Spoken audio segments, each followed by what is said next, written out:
صوت إريتريا الديمقراطية، صوت ينادي بالحرية والعدالة والديمقراطية وسيادة القانون في إريتريا، يبث باللغتين العربية والتجرينية.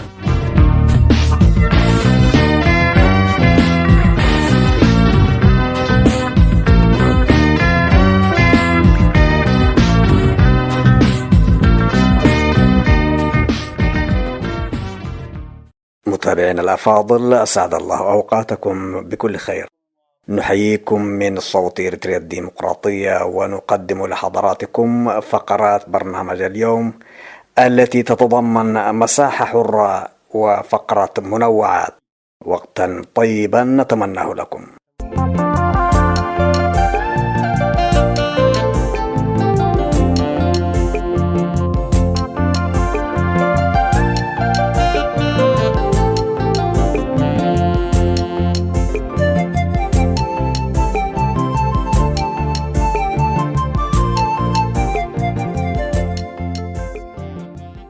ونستهل برنامج اليوم بهذا الخبر.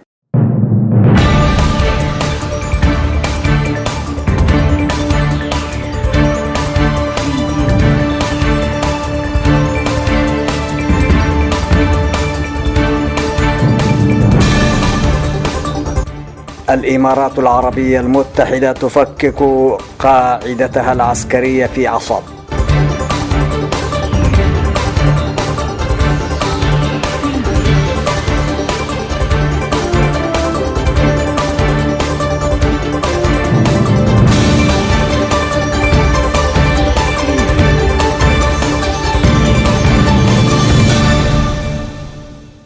أفادت وكالة أسوشيتد بريس بأن الإمارات العربية المتحدة أخذت تفكك أجزاء قاعدتها العسكرية في إريتريا، والتي استخدمتها منذ سبتمبر 2015 لنقل أسلحة وقوات إلى اليمن. وأشارت الوكالة إلى أن الإمارات قد استثمرت ملايين الدولارات في تطوير ميناء عصب وتوسيع مهبط الطائرات فيه، كما قامت بإقامة بنى تحتية أخرى في القاعدة. وسبق أن زعمت حكومة الوفاق الليبية أن الإمارات تهرب أسلحة إلى البلاد عبر قاعدتها في عصب. وحسب الخبراء الأمميين، نشرت الإمارات في هذه القاعدة سابقا آليات قتالية مختلفة، منها دبابات ومدافع ذاتية الدفع ومدرعات قتالية، كما تم رصد مروحيات هجومية وطائرات مسيرة وغيرها من أنواع الطيران الحربي. كما بنت في القاعدة ثكنات لقوات عسكرية من دول مختلفة جرى نقلها إلى عدن. بالإضافة إلى ذلك، أكد الباحث في معهد واشنطن لسياسة الشرق الأدنى مايكل نايتس لوكالة أسوشيت بريس أن القاعدة كانت تتضمن أحد أفضل المستشفيات الميدانية في الشرق الأوسط. كما استخدمت القاعدة حسب التقرير لسجن أسرى حرب اليمن. ويبدو حسب المصدر أن الإمارات على الأرجح وصلت إلى حدود توسعها في النزاع اليمني المأزوم، حيث تظهر لقطات جديدة من أقمار صناعية بأن الإمارات بعد الإعلان عن سحب قواتها من اليمن في صيف 2019 شرعت في إخراج المعدات من القاعدة وبدأت في تفكيك منشآتها هناك. وتظهر الصور التي التقطتها شركة بلانيت لابس بالتزامن مع إعلان أبو ظبي عن سحب قواتها من اليمن عمالا يهدمون منشآت يعتقد أنها ثكنات بجانب الميناء.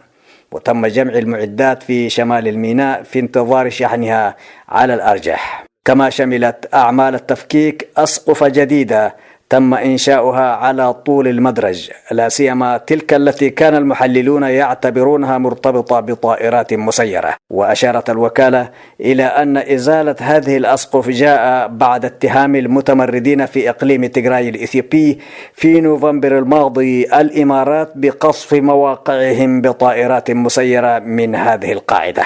متابعينا الأفاضل، استمعتم لهذا الخبر من صوت إريتريا الديمقراطية.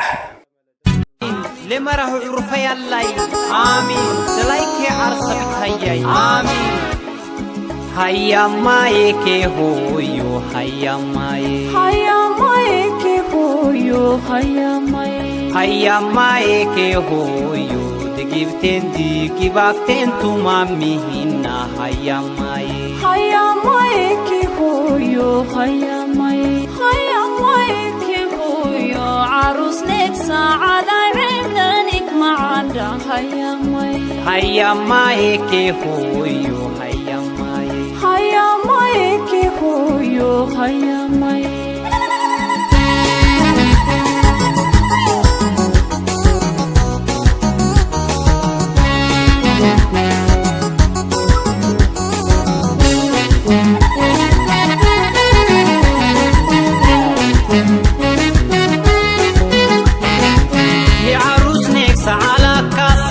فهينا بالينا لو تدقبي دينا بدرتي دي يا مرقتي سولاروني انا قالي ويدلبني ده حل سلالتني كلام حبيتي عسكتي صوت عميني حدث اللي تطحيني ملس اللي اريد تجيلك علي كلام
صوت إريتريا الديمقراطية تقدم مساحة حرة.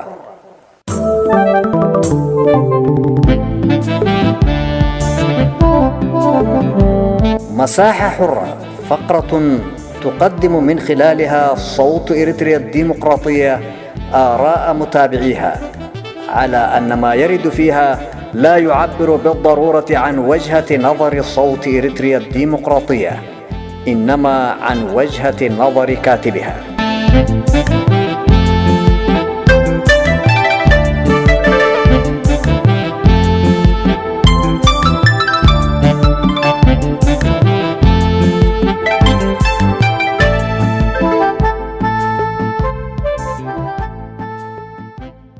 المستمعون الكرام، نرحب بكم في مساحة حرة، ونتناول اليوم مقالا بعنوان الأطماع الإثيوبية التوسعية وانكسارها على جدار الهوية الإريترية بقلم محمود أبو رامي.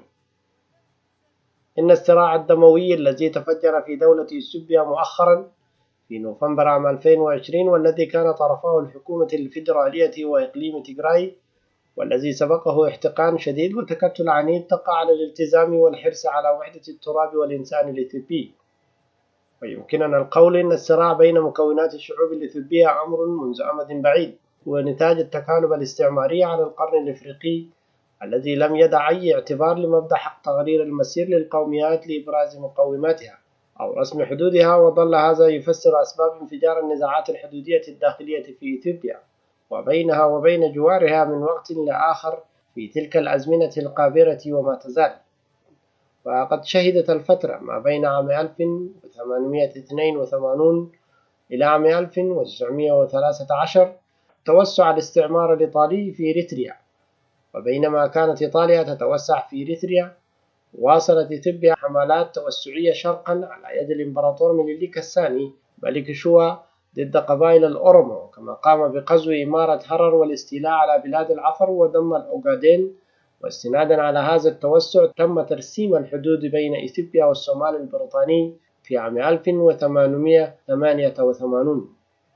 وبالرغم من الانقسامات الداخلية بين الأمراء والنبلاء والأسر الكبيرة في الأقاليم وبين السلطة المركزية، واصل مينيليك الثاني في عملية ضم أراضي جديدة لإثيوبيا وجعلها بلدا مستقلا، وبذلك كان أعظم بادرة إثيوبيا بالرغم من تفجر المسألة العرقية والدينية في عهده وقيامه بحروب الإبادة ضد المسلمين وعرقية الأورمو في الأوغادين وغيرها.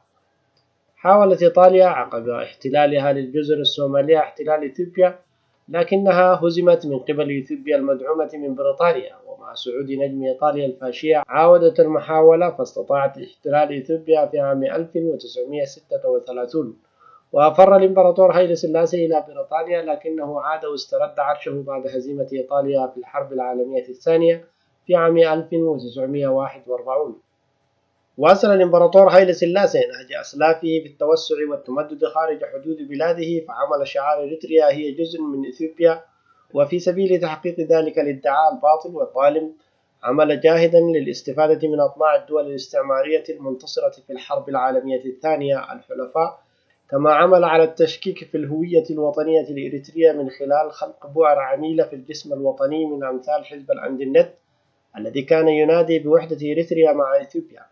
وبذلك استطاع الإمبراطور هايلي سلاسي جزئيا من شق الصف الوطني وإضعافه، وتمكن عبر الأمم المتحدة ودعم الدول النافذة بتمرير القرار القاضي بربط إريتريا بإثيوبيا فيدراليا، والذي ألقاه الإمبراطور من جانب واحد لاحقا. ومع ذلك استطاع شامنا الإمساك بزمام المبادرة والدفاع عن الهوية الوطنية الإريترية، وفي سبيلها تعرض للكثير من الأذى والإبادة الجماعية من نظام هايلي سلاسي ومن تلاه من حكام إثيوبيا. ويظل عنوانا بارزا لاستهداف شعار هايلي سلاسي الأرض المحروقة، وشعار أننا نريد أرض إريتريا وليس شعبها. فكان من نتاج تلك السياسة البربرية حرق وتدمير القرى والممتلكات وقتل الأبرياء من النساء والأطفال والشيوخ، وإجبار مئات الآلاف على اللجوء إلى دول الجوار. ومع ذلك فإن شعبنا لم تهتز له عزيمة ولم تستكن له إرادة ولم تلن له شكيمة في مواجهة القذاة وجحافلهم الزاحفة، بل أعلن العنف الثوري بميلاد جبهة التحرير الإريترية. واكبت سياسات التنكيل والقمع التي انتهجها الطاغية هايلي سلاسي في عموم إثيوبيا وإريتريا احتجاجات ومواجهات ضاغطة من قبل قطاعات وقوميات عانت من التهميش والقمع، بالإضافة إلى انتشار الأوبئة الفتاكة والمجاعة الكاسحة. وقد مهدت كل تلك الأوضاع مجتمعة لانقلاب الجيش في عام 1974 بقيادة اللجنة العسكرية التي عرفت باسم الدرب، والتي وضعت حدا لجبروت وطغيان هايلة سلاسي. وفي 12 من سبتمبر عام 1974 وضع الإمبراطور هايلة سلاسي تحت الإقامة الجبرية إلى أن مات، وكان آخر أباطرة إثيوبيا.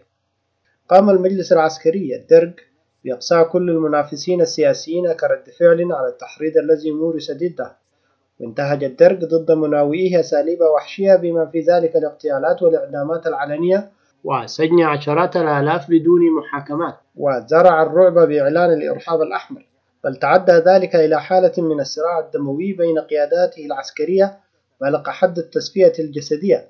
فكان اغتيال مان عندوم الرئيس المكلف وأتباعه حتى أحكمت مجموعة الدرج بقيادة منجستو هايل مريم قبضتها الحديدية وإعلان منهجها الأحمر بعد أن أعلنت انفتاحها على المعسكر الشرقي بقيادة حلف وارسو الشيوعي. وفي تلك الأثناء وبعده ضربت إثيوبيا سلسلة من المجاعات طالت معظم إثيوبيا وحصدت مئات الآلاف من الشعب الإثيوبي، وقد استخدم الدرج الجوع في إسكات الشعب عن مطالبه بالحريات. وفي نفس الوقت كثف الدرج حملاته العسكرية ضد الثورة الإريترية وثورة شعب تيغراي التي كانت في طور التكوين، وذلك بدعم عسكري مكشوف من قبل الاتحاد السوفيتي وكوبا واليمن الجنوبي، وذلك بتجيش الطبقات المسحوقة من الفلاحين والعمال فيما أطلق عليها حملات النجم الأحمر، وزجهم في معارك دارية في كل من إريتريا وشمال إثيوبيا. تحطمت حملات نظام الدرج وحلفائه من المعسكر الاشتراكي الذين استخدموا كل التقنيات العسكرية المتقدمة برا وبحرا وجوا على صخرة صمود سوار إريتريا الأشاوس وشعبه الأبي الصامد، فتقهقرت جحافلهم تجر أزيال الهزيمة النكراء. تزامن ذلك مع تفكيك المعسكر الاشتراكي عالميا، وبالتالي فقد نظام الدرج مقومات بقائه وممارسة عدوانه التوسعي القاشم ضد وطننا، ورفع بذلك رايات الهزيمة الماحقة مخلفا وراءه أشلاء جيوشه ومعداته الحربية المدمرة.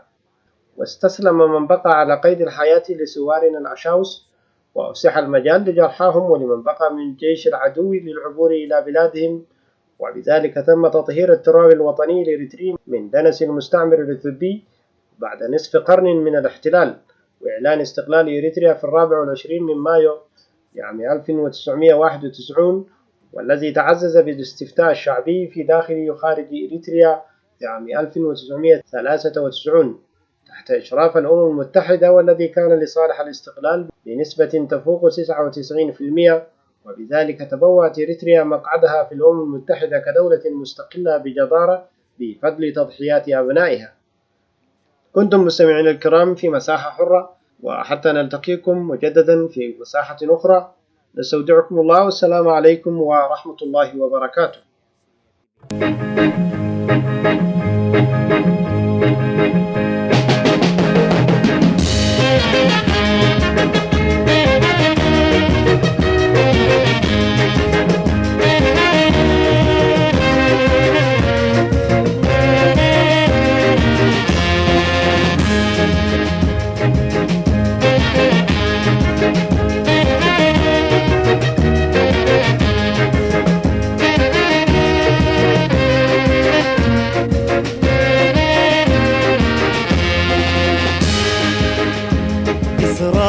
سايرين في طريق الحرية، أسرار سايرين في طريق الحرية، التحال هو وطنية ديمقراطية، التحال هو وطنية ديمقراطية. أسرار سايرين في طريق الحرية، أسرار سايرين في طريق الحرية، التحال هو وطنية ديمقراطية، التحال هو وطنية ديمقراطية.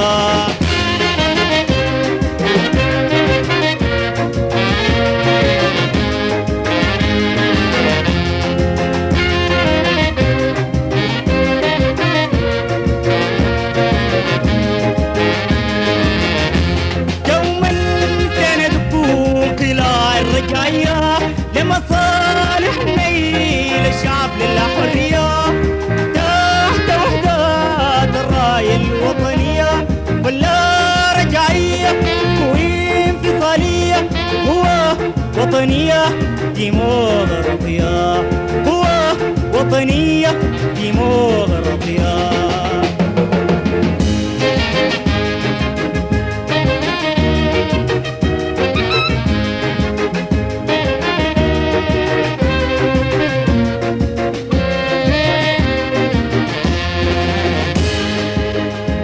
إصرار سايرين في طريق الحرية، إصرار سايرين في طريق الحرية، التحال هو وطنية ديمقراطية، التحال هو وطنية ديمقراطية.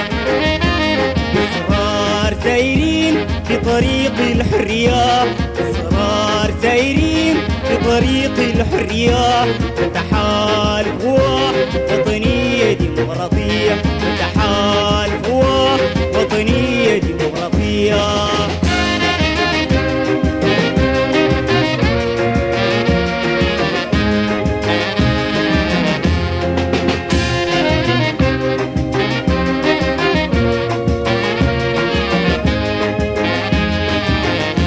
التناقض والتناحر رضي عن الكثير، بل نواجه دون نحقق مصير، بوحدة الصفوف وطنيات الضمير، نحرر الأم من قبضة المغير، نحرر الأم من قبضة المغير.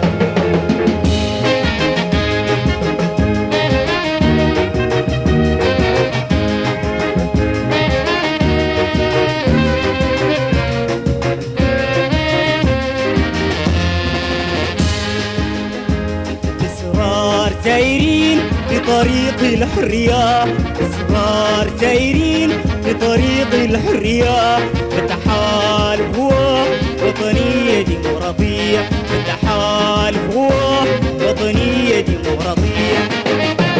إصرار سايرين في طريق الحرية، إصرار سايرين في طريق الحرية، التحال هو وطنية ديمقراطية، التحال هو وطنية ديمقراطية.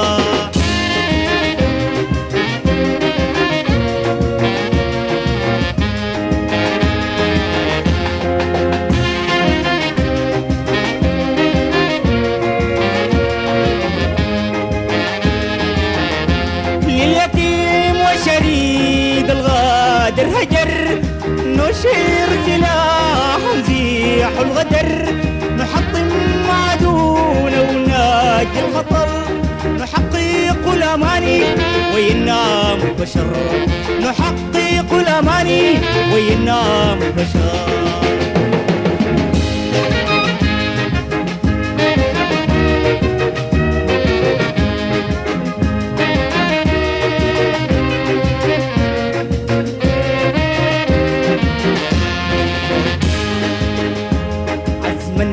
سائرون في طريق الحرية، عزما سائرون في طريق الحرية، بقيادة قوة وطنية ديمقراطية، بقيادة قوة وطنية ديمقراطية.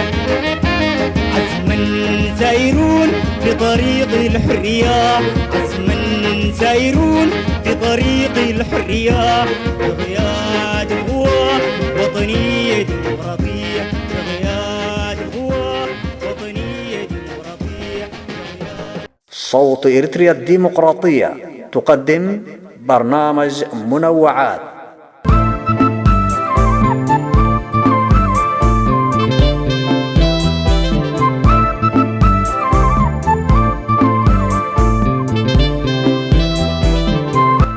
منوعات برنامج تتناول فيه صوت إريتريا الديمقراطية قضايا مختلفة ومتنوعة في كل ميادين الحياة. نأمل أن تجد رضا المتابعين.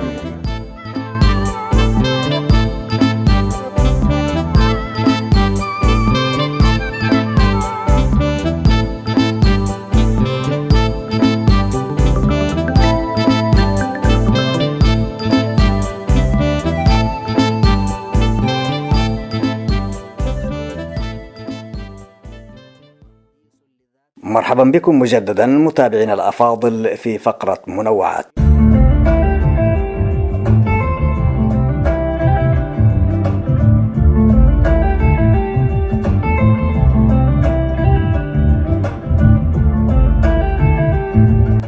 نبدأ بنثر شعري من إنتاج صوت إريتريا الديمقراطية. وطني ليس ككل الأوطان، وطني يهاجر في كل الأزمنة ولا يستقر في الأمكنة، يهاجر ليلا عبر البحار والصحارى، عبر جل حدود البلدان. هل رأيت قطعة جغرافية تلصق بإنسان، تعلق بذاكرته، يلهج بذكرها اللسان، وتلصق بوجدان؟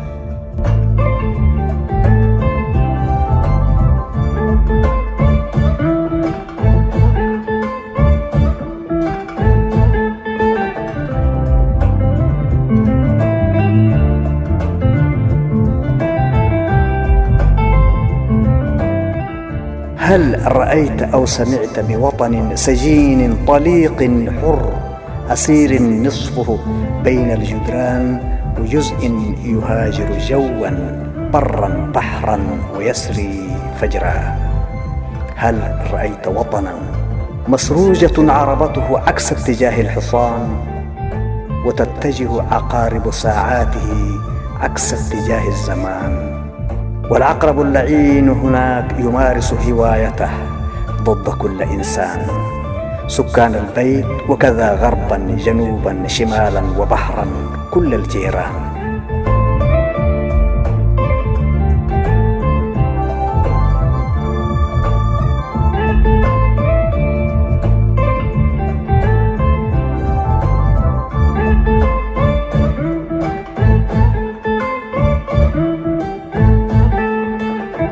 هل رأيت وطنا قضبانه الأربع لم ينعم بذؤابة شمسية عبر نوافذه، لم تمر الحرية عبر منافذه، ولم يسر الهواء النقي عبر الرئتين، تركله أقدام علوج بشدة مهترئة، بمطالبه مستهزئة وبتعذيبه مستمرئة؟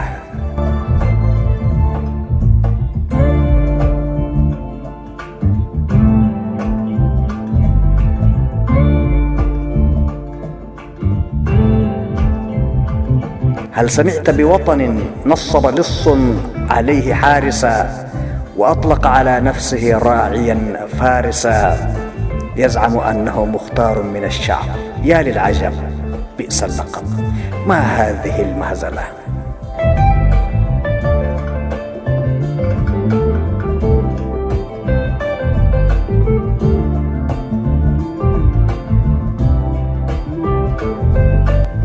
وطن مفصل حتى إشعار الآخر قميصه على مقاس لص دخل الحظيرة في ظلمة حالكة، بزي حكيم لبيب حريص على من في الحظيرة الهالكة، كتم عواءه حتى لحظة الانقضاض كان كذلك، ولما حان الحين انقض على الجنين ومرضعته والكهل والشيب والحرث وكل النسل هلك بسبب ذلك.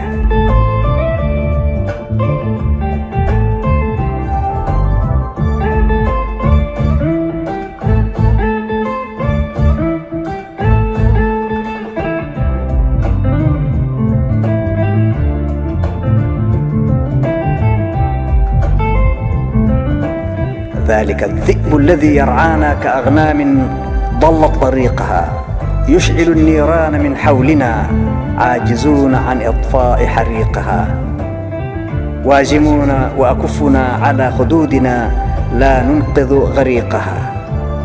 ترانا أمة حيرى لا تميز أيها فريقها وطريقها.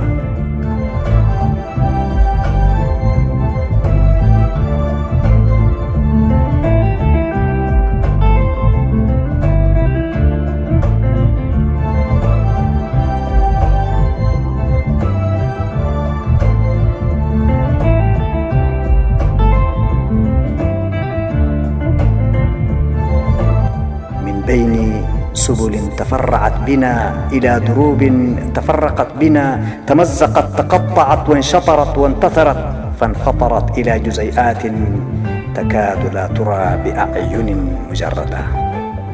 بعضنا يستنصر بالعشيرة وبالقبيلة والشيفونية الجديدة، ولا تزال العصبية البليدة حاضرة بالجهة باللغة والعرق والعقيدة.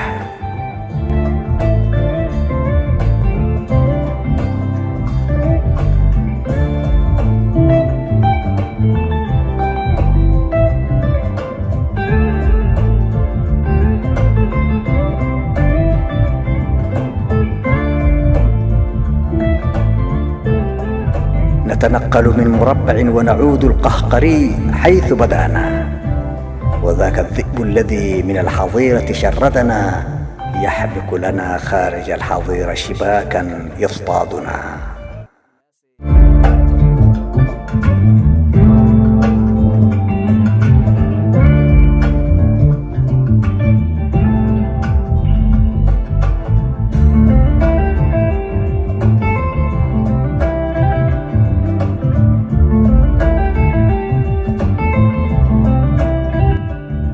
أحادا وزرافا يزرع بيننا ألغاما، غافلون عن رؤيتها عاجزون عن حل الشباك.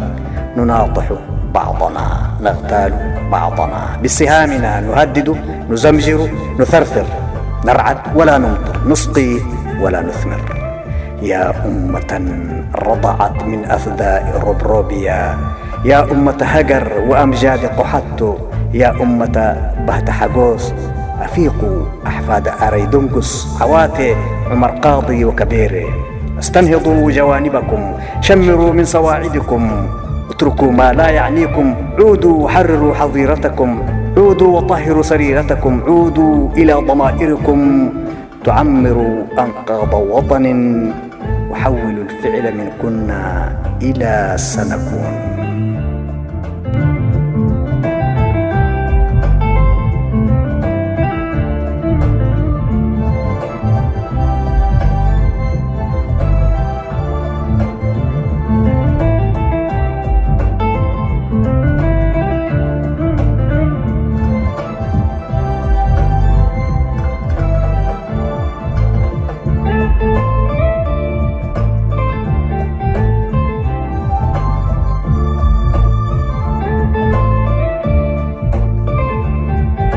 متابعينا الأفاضل، لا تزالون تتابعون فقرة المنوعات، وفيما يلي ننقل لكم بعضا مما جاء على لسان مؤسس علم الاجتماع ابن خلدون في كتابه مقدمة ابن خلدون. يقول فيها: إن القبيلة إذا قوي سلطانها ضعف سلطان الدولة، وإذا قوي سلطان الدولة ضعف سلطان القبيلة.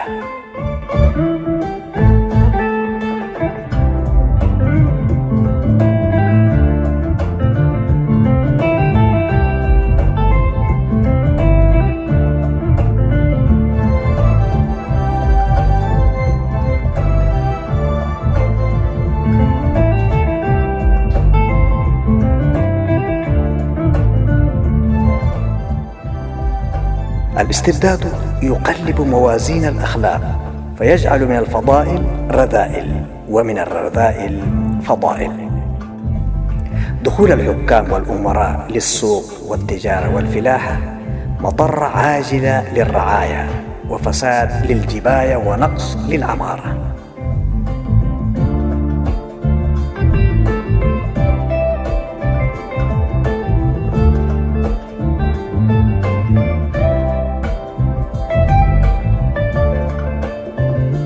السيف والقلم أداة بيد الحاكم يستعين بهما على أمره، والحاجة إلى السيف في نشأة الدولة وهرمها أكثر من الحاجة للقلم.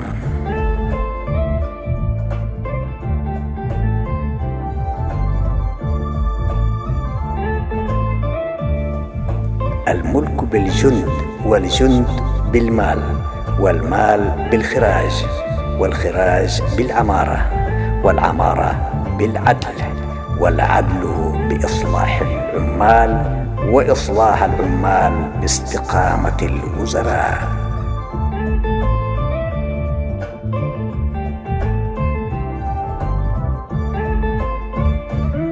الهوية القبلية المبنية على البداوة تعرقل استقرار الدولة.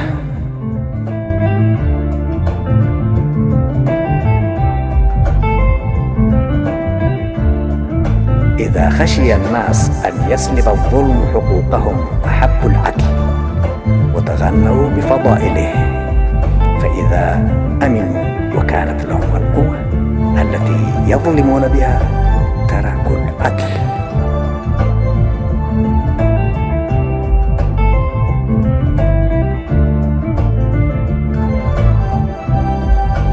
الخوف يحيي النزعات القبلية والمناطقية والطائفية، والأمن والعدل يلغيها.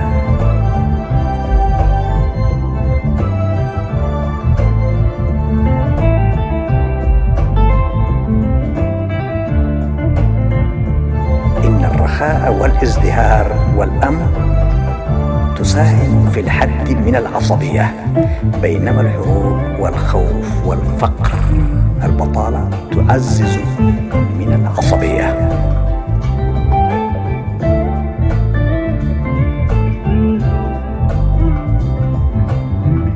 إذا زال العدل انهارت العمارة وتوقف الإنتاج، فافتقر الناس واستمرت سلسلة التساقط حتى زوال الملوك. العدل إذا دام عمر، والظلم إذا دام دمر.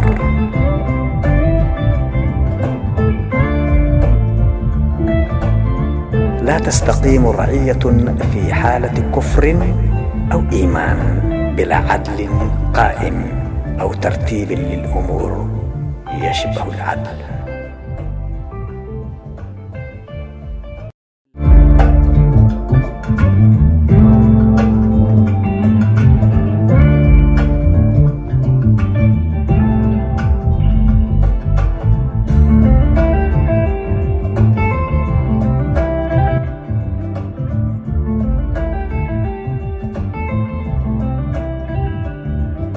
السلطان والأمراء.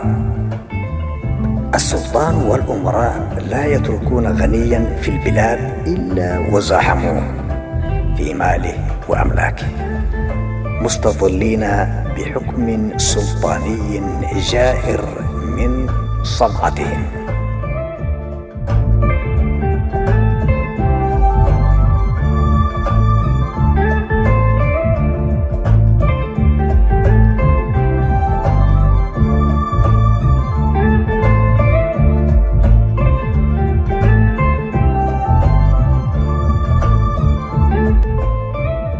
كلما فقد الناس ثقتهم بالقضاء ازدادت حالة الفوضى، وهي أولى علامات الحاجة إلى الإصلاح.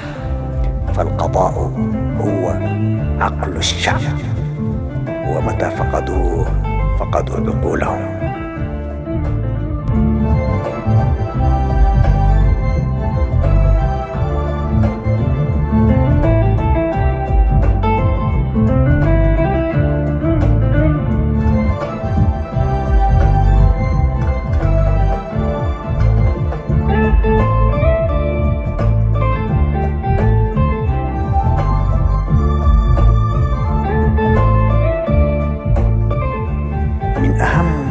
شروط العمران سد حاجة العيش والأمن، أطعمهم من جوع وآمنهم من خوف.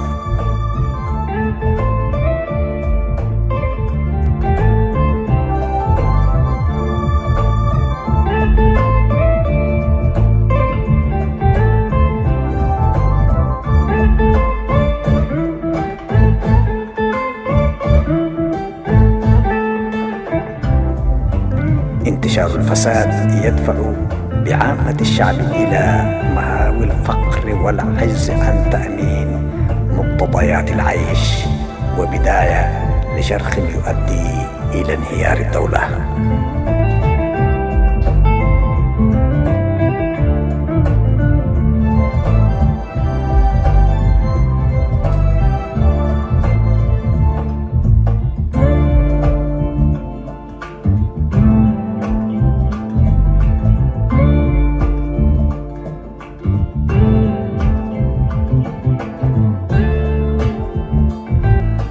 إن أيام الأمن وأيام الرغد تمضي سريعا، وأيام الجوع وأيام الحروب والفتن تكون طويلة.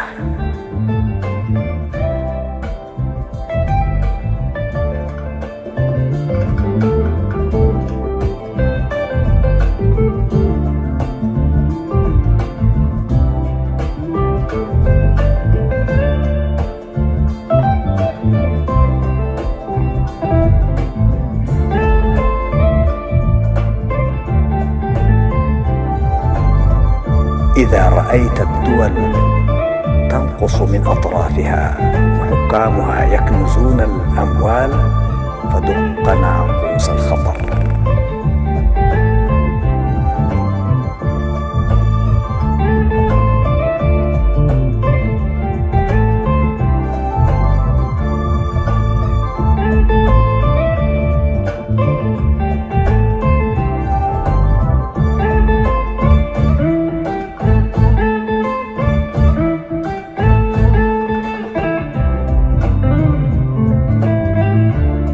الحاكم الظالم يظهر له الشعب الولاء ويبطن الكره والبغضاء، فإذا نزلت به نازلة أسلموا ولا يبالون.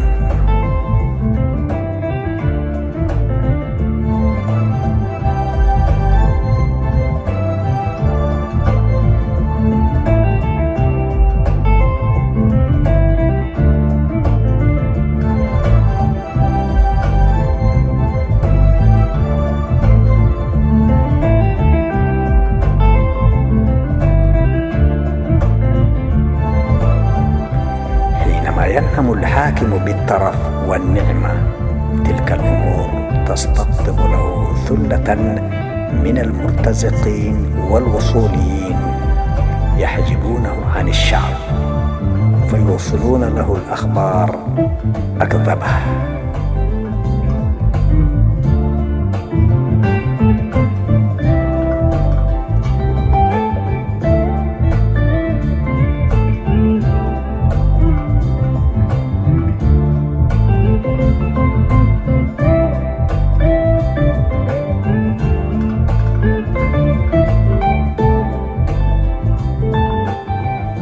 عندما تنهار الدول يكثر المنجمون والأفاكون والمتفيهقون والانتهازيون، وتعم الإشاعة وتطول المناظرات وتقصر البصيرة ويتشوش الفكر.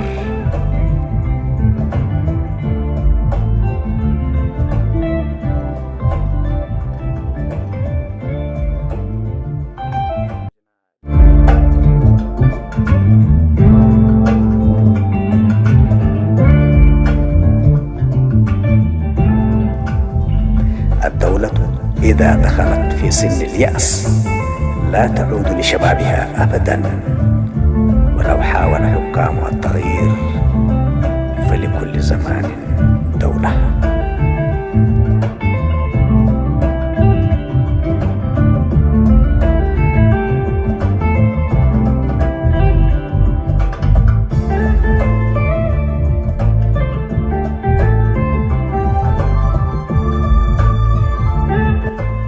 الظفر في الحروب إنما يقع بأمور نفسانية وهمية، وإن كان السلاح والقتال كفيلا به، لذلك كان الخداع من أنفع ما يستعمل في الحرب ويظفر به.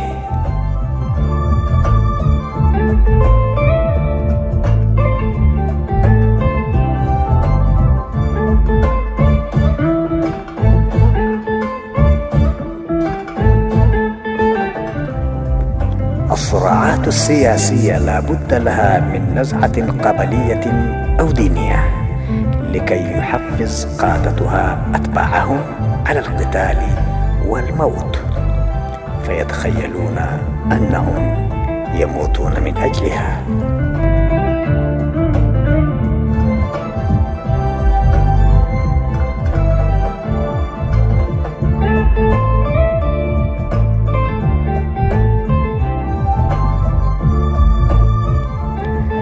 الملك إذا كان قاهرا باطشا منقبا عن عورات الناس وتعديد ذنوبهم شملهم الخوف والذل، وربما خذلوه في مواطن الحروب.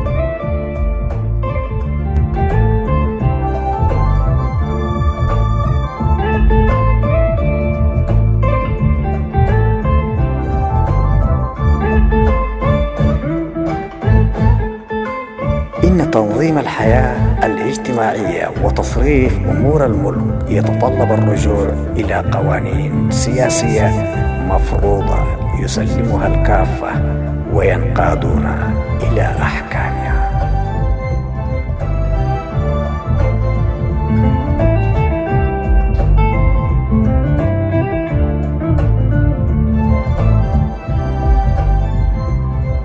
متابعينا الأفاضل، كنتم مع فقرة منوعات من صوت إريتريا الديمقراطية.